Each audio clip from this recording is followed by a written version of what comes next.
नमस्कार, मी प्रतीक्षा. न्यूज मराठी 24/7 मध्ये आपल्या सगळ्यांचं स्वागत आहे. तर एक नजर टाकूया आजच्या महत्त्वाच्या घडामोडींवर.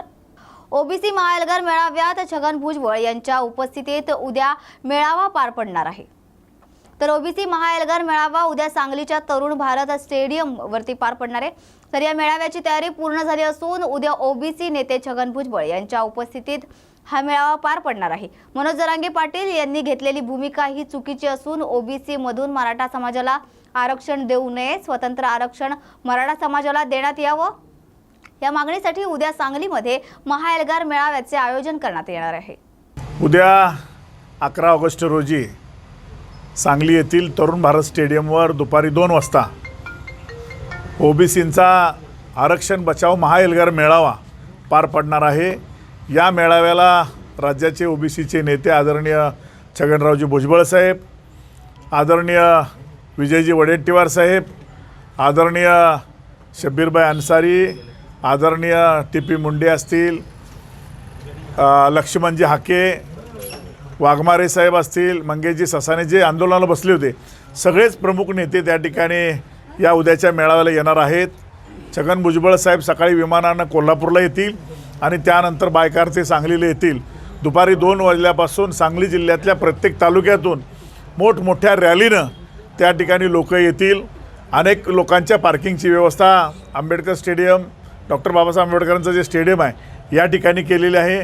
काही ठिकाणी पलीकडं छत्रपती शिवाजी महाराजांच्या स्टेडियमजवळ केलेले आहे. ज्या ज्या भागातून लोक येणार त्या ठिकाणी लोकांची पार्किंगची व्यवस्था केलेली आहे. मला खात्री आहे की उद्याचा मेळावा हा ऐतिहासिक मेळावा सांगली जिल्ह्याच्या दृष्टिकोनातून होणार आहे. या मेळाव्यामध्ये सांगली जिल्ह्यातील नव्हे महाराष्ट्रातील तमाम ओबीसींच्या ज्या काही मागण्या आहेत की जरांगे पाटलांनी ज्या पद्धतीनं आंदोलन सुरू केलं आहे की 50%च्या आतूनच आणि ओबीसीमधूनच आरक्षण पाहिजे, तर ते उद्याच्या मराठा समाजालासुद्धा दिशा देणारा हा मेळावा ठरेल की मराठा समाजाला हे आरक्षण मिळालंच पाहिजे, परंतु 50%च्या आतानं ओबीसीमध्ये न मागता शिक्षणामध्ये आणि नोकरीमध्ये जी भूमिका आहे या भूमिकेचं आमचा सगळा ओबीसी समाज समर्थन करतो आहे. आणि त्यासाठी आम्ही या ठिकाणी फक्त जरांगेंच्या चुकीच्या मागण्याच्या दिशेनं चालले आहेत, त्याला विरोध करण्यासाठी आणि आम्ही आमचं आरक्षण वाचवण्यासाठी हा उद्याचा ओबीसी मेळावा या ठिकाणी होतो आहे. मला सगळ्या महाराष्ट्रातील लोकांना आवाहन करायचं आहे की आपण या मेळाव्यासाठी ताकदीनं आणि शक्तीनं या ठिकाणी उपस्थित राहावं. निवडणूक आल्यानंतर शेतकऱ्यांचे नाव घेऊन बच्चू कडू राजकारण करत आहेत अशी टीका रवी राणा यांनी केली आहे. तर राजकारणामध्ये प्रत्येक व्यक्ती प्रत्येकाच्या भेटी घेत असतात. जे मुद्दे त्यांनी मांडले ते मुद्दे ज्या वेळेस ते 2.5 वर्ष मंत्री होते त्यांच्याकडे 13 खाते होते. त्यांनी अमरावती जिल्ह्यामध्ये कोणते मोठं काम केलं हे त्यांनी सांगावं.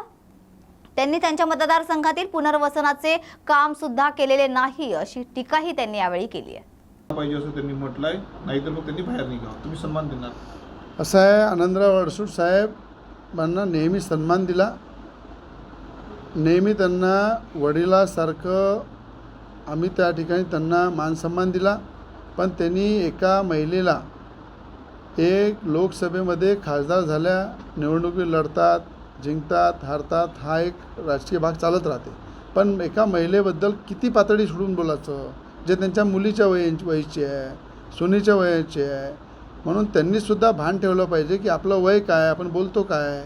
म्हणून ते मला असं वाटतं की त्यांचा सन्मान नेहमी आहे. पण कोणी जर मला म्हणत असेल, धमक्यात असेल की रवी राणाला महायुतीतून बाहेर काढा, तर मला असं वाटतं तो निर्णय राज्याचे उपमुख्यमंत्री देवेंद्र फडणवीस साहेब घेतील. त्यांच्यासोबत आजही आहे, उद्याही आहे आणि भविष्यामध्ये सुद्धा त्यांच्यावर ताकदीनं मी त्यांच्यासोबत आहे. हे कोण सांगणार आहे महायुतीतून बाहेर काढा? अरे तुम्हीच म्हटलं राज्यपाल पत्नी दिला तर आम्ही दुसरा विचार करू. तुम्ही कधी विचार करणार आहे? तुमचा विचार सांगा पहिले काय. आम्ही महायुतीचं धर्माचं पालन नेहमी करत आलेलं आहे, महायुतीचं पालन करत आलेलं आहे. आणि महायुतीसोबत गेल्या 12 वर्षापासून जे महायुतीचं एका मतानं साथ द्यायचा तो आम्ही दिला. आणि त्यांनीच उलटं लोकसभेमध्ये नवनीतनाच्या विरोधामध्ये काम करून अशा पद्धतीचं त्यांनी सगळ्या जनतेने पाहिलेलं आहे.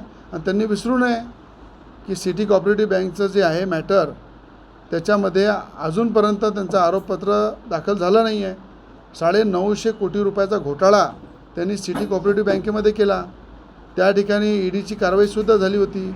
आजही त्या ठिकाणी जे लोक रिटायर्ड पेन्शनवाले लोक आहे त्यांचे पैसे मिळाले नाही, मुलाच्या शिक्षणाचे पैसे मिळाले नाही, लग्नाचे पैसे गोरगरिबांनी मिळाले नाही. आज अनेकांच्या ठेवी होत्या त्या डुबल्या.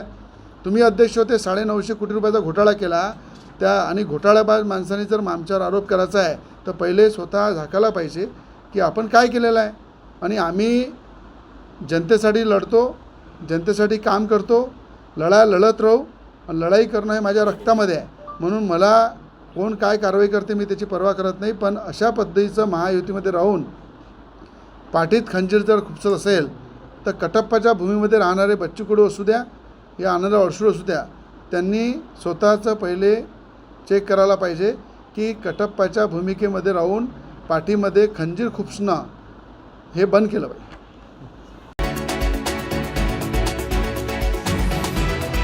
महाराष्ट्र नवनिर्माण सेनेचे अध्यक्ष राज ठाकरे यांची छत्रपती संभाजीनगरमध्ये पत्रकार परिषद पार पडली. यावेळी मराठा आरक्षणावर बोलताना ते म्हणाले की महाराष्ट्रात आरक्षणाची गरज नाही.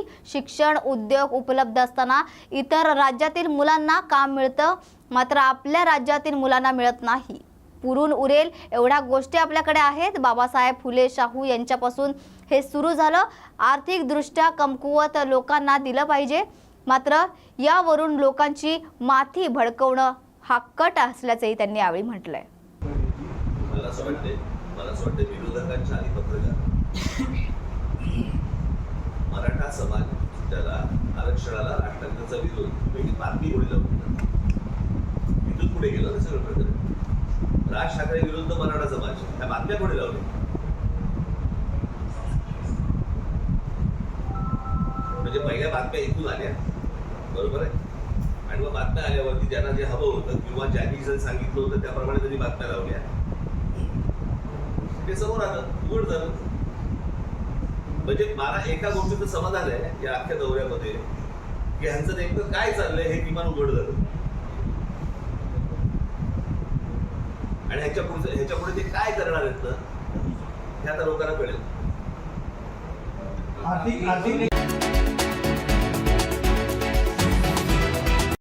राष्ट्रीय समाज पक्षामध्ये खडकवासला विधानसभा मतदारसंघातील कार्यकर्त्यांनी पक्षप्रवेश केलाय. तर राष्ट्रीय समाज पक्षाचे संस्थापक अध्यक्ष महादेव जानकर यांचे नेतृत्व मान्य करून पुणे जिल्ह्यातील खडकवासला मतदारसंघातील भाजप आणि राष्ट्रवादीच्या कार्यकर्त्यांनी राष्ट्रीय समाज पक्षात प्रवेश केलाय. विधानसभा निवडणुकीसाठी खडकवासला मतदारसंघात राष्ट्रीय समाज पक्षाची जोरदार तयारी सुरू असून महायुतीमधून खडकवासला मतदारसंघाची जागा आम्हाला मिळावी अशी मागणी राष्ट्रीय समाज पक्षाने केली आहे.